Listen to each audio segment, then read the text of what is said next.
So the head of Instagram recently went on a podcast, the 20 VC podcast with Harry Stebbings, and he dropped a ton of information specific to Instagram that I thought that you would want to know. But the interview is an hour and a half. So what we did in this video is summarize the key points and provided a little bit of commentary to tell you what it all means, because even in an open conversation, Instagram is pretty cryptic. So let's get right into it. What's going on? Ben here from Flick. We post videos all like this, helping you grow and monetize your social media platform. So if you like this video, you know what to do. So this interview is linked down below if you want to access the full thing, but here are the key points that I thought would be of interest. He started off quite hot with why people hate him and the decisions at Instagram that led to that hate, as well as the public backlash that he received just over a year ago, as well as all the trolling and the meme that he became. The biggest blow up, the press cycle the summer before last, and it was a confluence of a bunch of different changes that were happening at once. So it ended up being one of those words that people just projected onto it whatever they didn't like, and so it kind of took on a life of its own. So we were introducing recommendations into feeds, so content that it's not from accounts you follow, very controversial. We were leaning into video, and we know our heritage is photos, also controversial. Creators were frustrated with their reach, and I think some of that was for good reason, and some of it's because people always want more reach. And we were also experimenting with a pretty radically new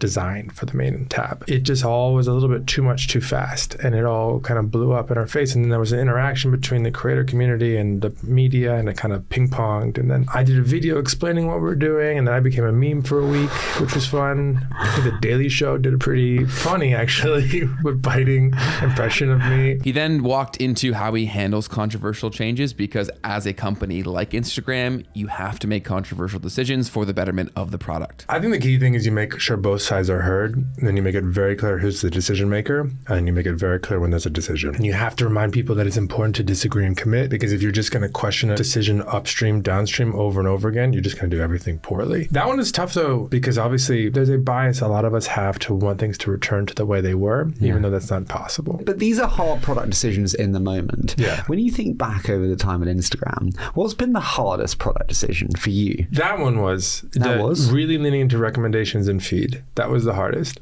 And why was that for you? Because I just knew there was going to be so much backlash. It wasn't because I questioned if it was the right thing. It was so clearly the right thing to do. Basically, what people don't realize is they think of Instagram as a feed of square photos, sometimes in chronological order. And if you look at how people share, all of the growth has been in stories and in DMs over the last 5 years or so. And to the degree there is growth in feed, it's all in video. It's not in photos in a lot of ways, at least in terms of what people consume. If you look at how teens spend their time on Instagram, they spend more time in DMs than they do in stories, and they spend more time in stories than they do in feed. Yet people think of Instagram as a feed, and it's the third most important surface at best, maybe fourth now, for teens who are some of the most important communities on the platform. Plus, all the friend sharing is moving in that direction, but you don't share personal moments in feed today the way you did 5 or 10 years ago. You share them in stories or in messages more so. Feed had to evolve, otherwise it would just slowly die. And so recommendations are a way to tap into this huge, rich repertoire of amazing content that exists on the platform that you might not even know about yet, and continue to make sure that feed is alive and well. People, they say like, "Oh, you don't show enough of my friends' posts." It's because your friends don't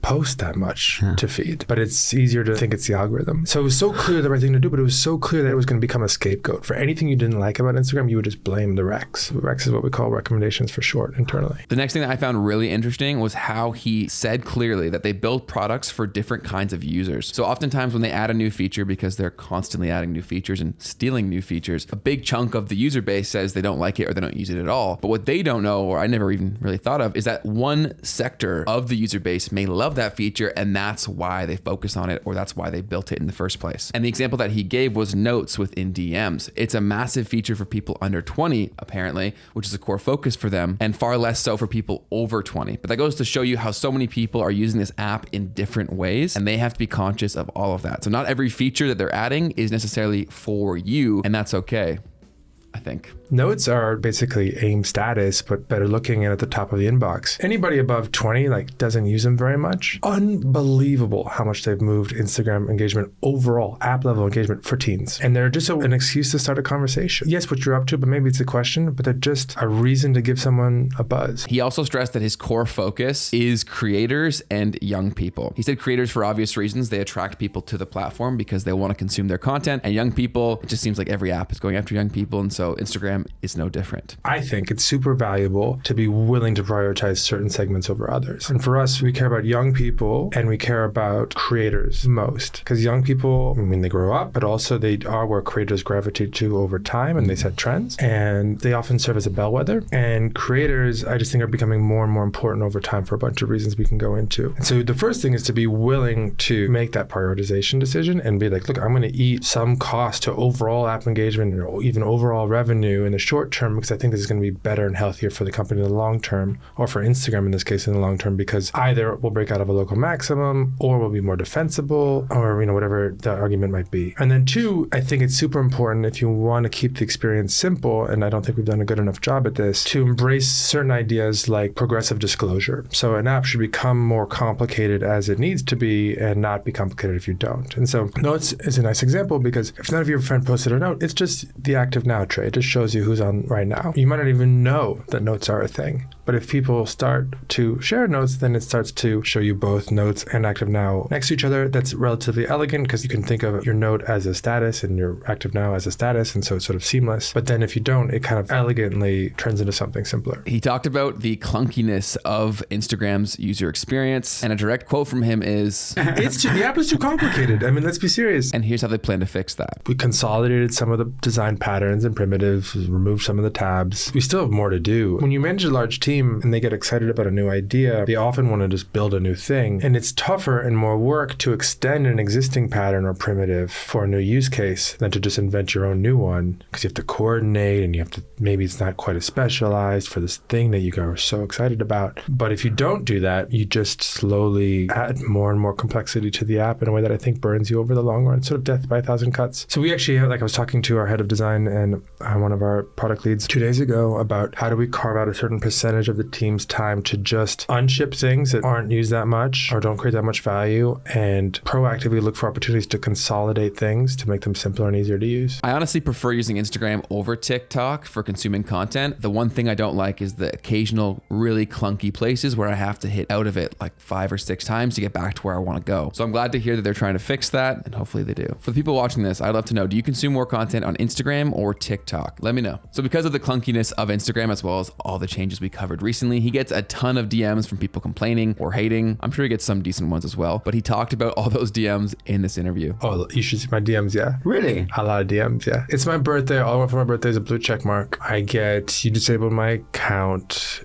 unfairly, and I get a lot of just whatever the most recent changes, usually complaints about it. I like to go in once or twice a week and respond to a couple people. Then they talked all about video and why they focused so much on Reels, and it really just had to do with competing with other apps, more specifically TikTok, and the huge success that that app had. After a long time of not having success, a lot of people don't know this, but it was Musical.ly before TikTok, and it was nowhere near as successful as TikTok is now, and it all came from the birth and growth of short-form vertical video content. Reels is pushing 50% of time spent in the app at this point, not quite there. And before Reels, we had short form video, right? And short form video was a big part of Instagram, but I don't think we had designed the format to really embrace the form factor of a phone. And I think, Reels being full screen, sound on is more fun and immersive, particularly during the pandemic when you're not bothering anybody because you're home. Focus on creators, first person, all of these things were ways to embrace where the world is going and the platform on which we were building. And we hadn't leaned into all of that. And TikTok's rise was just meteoric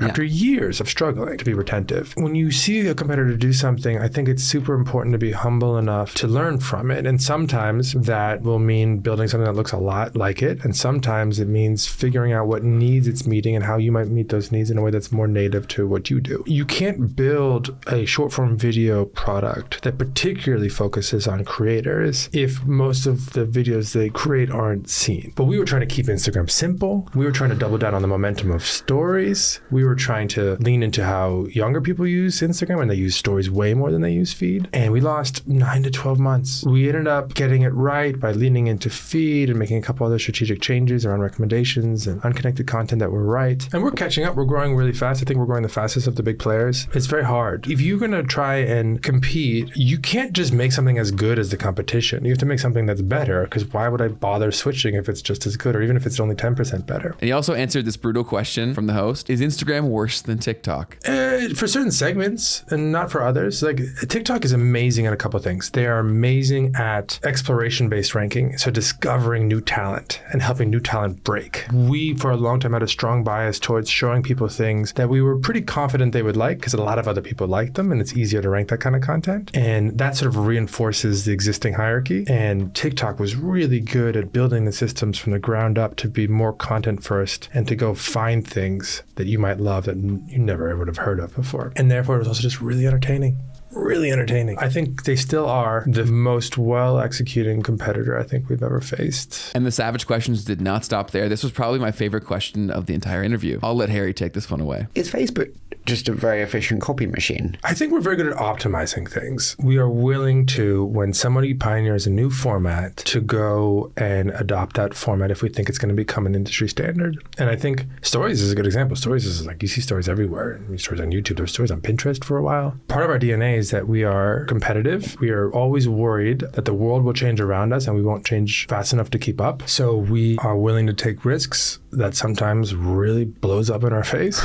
A super hot button issue that people complain about all the time is the content that gets pushed to them. People always say they want to see more of their friends' content and they're not seeing any of it. But Mosseri goes into detail explaining that your friends just aren't posting like they used to. So there isn't that content to show. And you actually don't want that as much as you think that you do. A lot of social media algorithms previously were based off of your social chart or social graph. Basically, they show you things based on the people you're following and the interests that they have collectively. They assume that you're going to be pretty close to your friends, or they did. Now it's far more based off of interests. So monitoring your behavior specifically, your patterns, and finding people more similar to you rather than the people you're already connected with. That's kind of the serious change that algorithms have gone through as of late. And that's why you can notice a huge difference in the kind of content that you're seeing. This all started from TikTok. That is the core focus of their algorithm. And that's why it's so successful. So obviously Instagram had to follow suit. As someone on the show said, bluntly, the social graph is terrible at predicting what you like. And just because your friends like it doesn't mean you like it. And that we have totally moved away from the friend graph, and the interest graph is the future of social. Do you agree with that? No, I think it's too black and white. I do think there's tension. Who you care about and who you want to hear from are not the same. What you want your Instagram experience to be, if I ask you about it in the abstracts over the long term, is probably pretty different than what you like and interact with on a daily basis in the app. That's the tension between sort of first order and second order preferences. And so things are always a bit more complicated. The thing that's really working about Instagram right now with Reels is the connection between the two. So you can see a bunch of amazing videos from people you know or don't know, but aren't necessarily your friends. And then you can share them with your friends in DMs. That brings your friends back to the app, and then they discover something, and then they might share it with someone else. Video, by its nature as a format, is actually really challenging for all the old social networks. It puts a lot of downward pressure on the ads business, because if you watch one video for 10 seconds, you would have before, scrolled through 4 posts and probably seen an ad. It's a challenge. Actually, video tends to be good for time spent and bad for everything else. Bad for revenue, bad for comments, bad for likes, bad for sends, etc. What works about Reels, because we have the inbox integrated into Instagram, is this sort of flywheel where you consume things, you send them to friends, then you start a conversation. Maybe they use Instagram more. They want to check out what's going on today. They discover something, they send it back to you or to another friend. Growing video has massively grown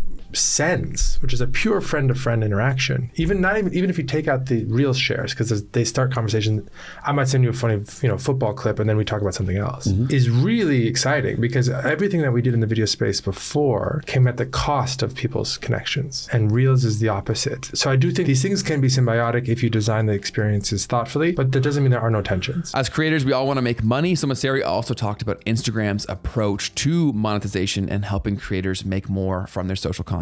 He also responded to Twitter paying creators and their huge payouts that are happening right now, or I guess I should say X payouts. I don't know if I'm ever going to get used to that. For a lot of creators, it's a business, and I think we've been trying to figure out ways to support those businesses for a while now, but I think you can't just pay everybody who's a creator, because if there's tens of millions of creators, that just adds up to money that's going to just completely destroy your business model. So you have to figure out ways to give them tools to make money. We focus on things like subscriptions, which are relevant to a subset of creators, but that's growing. Facilitating branded content deals, that's actually actually going very well on Instagram. And we do some payments as well, but that's more for bootstrapping. And then for a segment that's creating real content that's really driving a lot of incremental value and revenue for Instagram. I think it's going to get a bunch of attention for the next couple of days, but I think it's hard if it's unpredictable. If you're trying to run a business, you kind of need to know roughly what you're going to make ahead of time. And if you're kind of getting these lottery type checks, I think it gets much more harder to plan. Well, that's a common complaint I've heard about how TikTok's payments compare to YouTube's payments, for instance, which are much more predictable. So we'll see. We'll see how it goes. They're trying new things. Like, I don't know where Twitter's going to be in a year. They're shaking things up in all sorts of ways over there. Another question that I loved was, are you a politician or a CEO? I'll let you hear the answer. I'm not